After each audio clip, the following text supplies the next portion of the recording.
The Automated Podcast. Well, welcome to the 20th episode of the Automated Podcast, where of course we explore the impact of technology on jobs. And as always, I'm Marc Verbenkov. So I wanted to start off today with a little bit of an older idea from a few months ago, but one that I only came across recently and I haven't really mentioned on the podcast yet. So British startup Excensia and Japanese pharmaceutical firm Suimoto have managed to use an AI to have the first ever non-human developed drug and is already in phase 1 clinical human trials. So the drug is apparently used to treat patients who have obsessive compulsive disorder. So even though this was pretty big news, this week an AI supported scientist to discover an extremely potent antibiotic that can combat E. coli. So I think that even though each of these ideas merit substantial time to look into, they really only lead to a point that I think is even more interesting, and this is that there is now an attempt to get another AI by the name of Davis AI as the inventor on a patent for a food container and a warning light. So this is an absolute first as well, and has opened quite a debate within patent offices worldwide. It also might signal one of the first steps in a shift towards accepting AI with human-like benefits, which I think is the important thing that kind of connects all three of these little news articles. But moving along to the second thing that we wanted to talk about today, it's kind of a heartwarming story out of Japan. So there's a cafe that's giving the opportunity to physically disabled individuals to work and help customers by both controlling as well as communicating through sophisticated robot waiters. So in an interview, one of these remote robot controllers explained that he feels a sense of increased self-value, knowing that he can help others and contribute to the functioning of this new cafe. So you can also kind of consider this within the trend of cochlear as well as eye implants that enable hearing and sight, as part of a growing group of other technologies that enable those with physical issues to become augmented through those technologies, facilitating a greater quality of life. So on a little bit of a lighter note, the world's first VR esports arena opened in the Netherlands just a few days ago. So this enables you to play a VR game with your entire body rather than with just a few hand controllers, which would increase the immersive aspect of VR substantially. So if one of the top esports tournaments was able to bring in more viewers than those tuning into the Super Bowl, I think it's really likely that full-body VR games are set to grow quite quickly over the next few years. And the kind of final news point, thanks to Giel for sharing an article that discusses this, but there's a group of students and their teacher as well in the Netherlands who have implanted chips in their hands, enabling them to do a number of things, such as paying for groceries, opening their lockers, and maybe in the future, or hopefully in the future, they're saying, to even log into their social media. So these students also state that they believe in 15 years, everyone will be using an implanted hand chip. But this, I think, actually brings up an interesting point. So I've discussed before that China and some parts of America are already using facial recognition technology that enables many of these actions. And I would think that people would be a little bit more willing to look into a camera rather than having a microchip surgically implanted in their hand, even if the technology is state-of-the-art.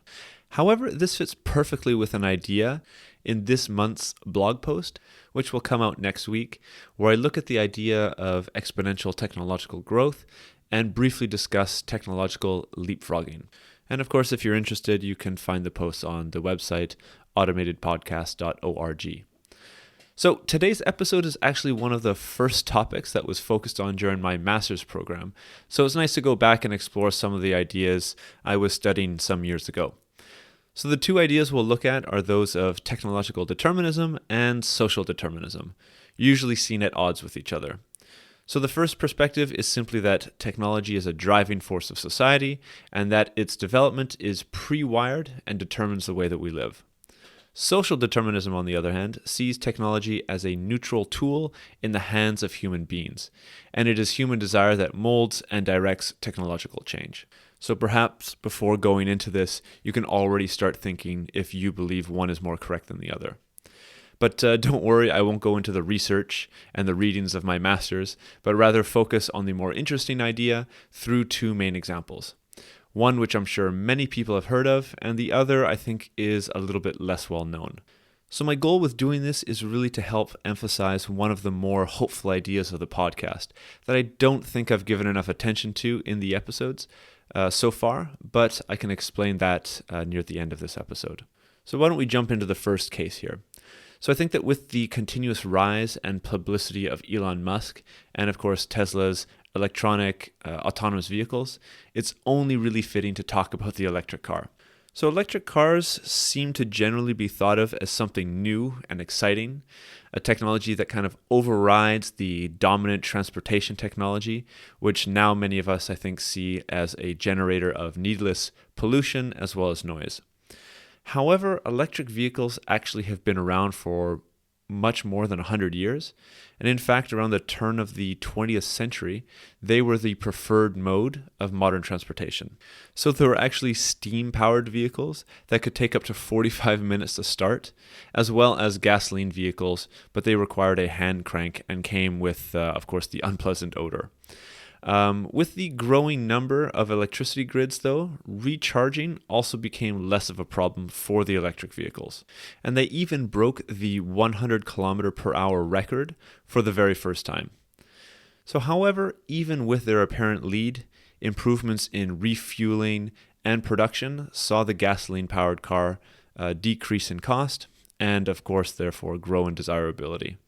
And kind of the final nail in the coffin was something called an electric starter that developed in 1912 that replaced the physically demanding hand crank starting method for the gas-powered vehicles. So this fits into what we call the deterministic outlook. Technological innovations led to the fixed outcome of gas-powered vehicles dominating our transportation mode for over 100 years. However, the reemergence of electric vehicles tells a little bit of a different story. So social and cultural pressures today, mostly fueled by the environmental movement's push to reduce CO2 emissions, is strongly forcing the technological development of electric vehicles like the well-known models from Tesla Motors. So with this in mind, we can move on to the second case, which looks at a more fundamental technology, that of energy generation from nuclear reactors. So perhaps no technology has been viewed as more controversial throughout the entire 20th and early 21st century as nuclear energy. Maybe you've also seen the Netflix three-part documentary Inside Bill's Brain and the third-generation nuclear reactor that was built to use nuclear waste as fuel. If you have, you may have come away with a different perspective on nuclear energy technology. So my hope with what I'm about to present is that we can see that nuclear technology did not develop along a linear path, but was also strongly influenced by certain institutions, people, and mentalities. So the goal here isn't really to push nuclear energy, but rather to see that social determinism has a large part to play in this story as well. So nuclear plants across the globe use uranium as their main fuel source. The technical details are well beyond the scope of this episode, but to give a brief idea, immensely pressurized water is used to cool the solid fuel contained within those uranium rods. But due to the strong radiation and pressures, the fuel rods themselves become physically worn, which necessitates replacement after only about 5% of the energy of the uranium has been used.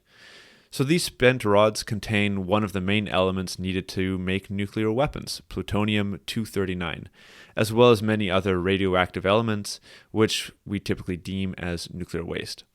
So this waste is both harmful to carbon-based life and persists for thousands of years, as everybody knows.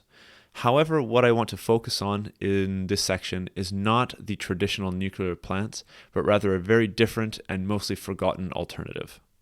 So unlike uranium, thorium is up to 4 times more abundant, and it does not require extensive and environmentally destructive mining practices to extract. As it has different elemental properties from uranium, it does not require highly pressurized water for cooling, thus reducing the size and overall cost of the power plant, also making a meltdown scenario practically impossible. However, the greatest benefits are that the nuclear waste is extremely difficult to use in weapon creation, and the half-life of the spent fuel is only a few hundred years in contrast to tens or hundreds of thousands of years with uranium. So these last two issues are typically the main concerns that anti-nuclear supporters hold when advocating against nuclear-generated energy. So given these tremendous environmental, technical, and even political advantages, why aren't all nuclear reactors today based on thorium? So the answer is actually quite simple, and this goes a little bit back into history. But due to nuclear disarmament talks breaking down in 1948, and the Soviet military detonating its first atomic weapon in 1949, governments, militaries, national media, and more importantly, the U.S. Atomic Energy Commission began to see nuclear reactors as machines that could churn out the ingredients necessary to produce nuclear weapons, rather than as energy production plants. So what followed should be pretty obvious. Uranium reactors were funded and built out, while thorium reactor research was discontinued and shut down because it didn't fulfill the dominant need at the time. So without this story being told, I think it's quite clear to see that it would appear that scientific advancements simply led to advanced nuclear reactors that facilitated the hydrogen bomb, nuclear weapon proliferation, nuclear waste, and now the nuclear energy production plants that we see today. So while electric vehicles and nuclear energy are interesting, what in the world do they have to do with the automation of jobs and the focus of this podcast?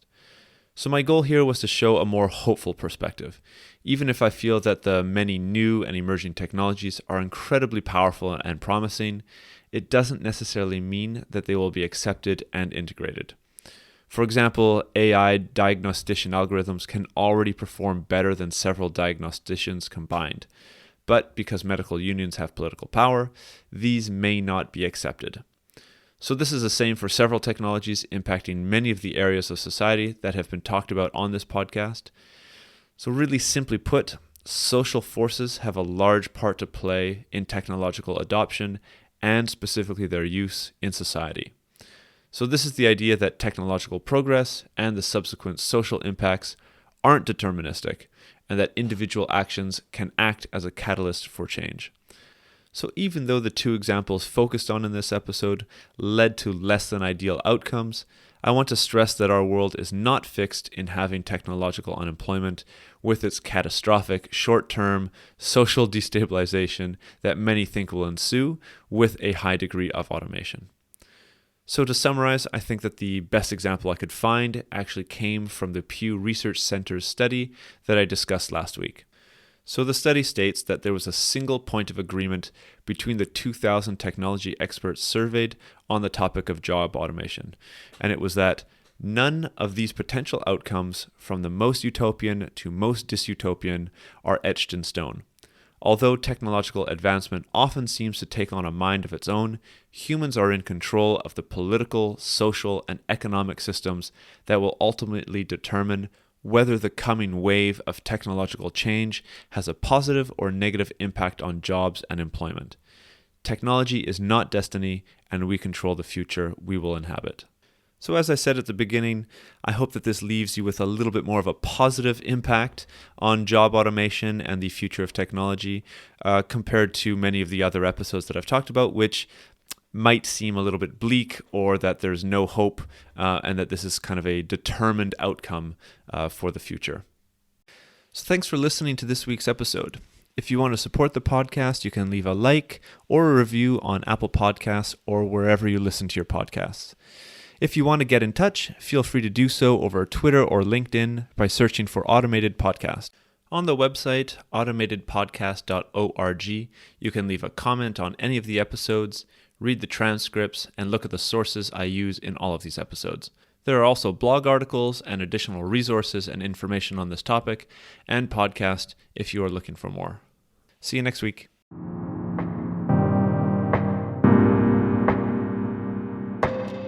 The Automated Podcast.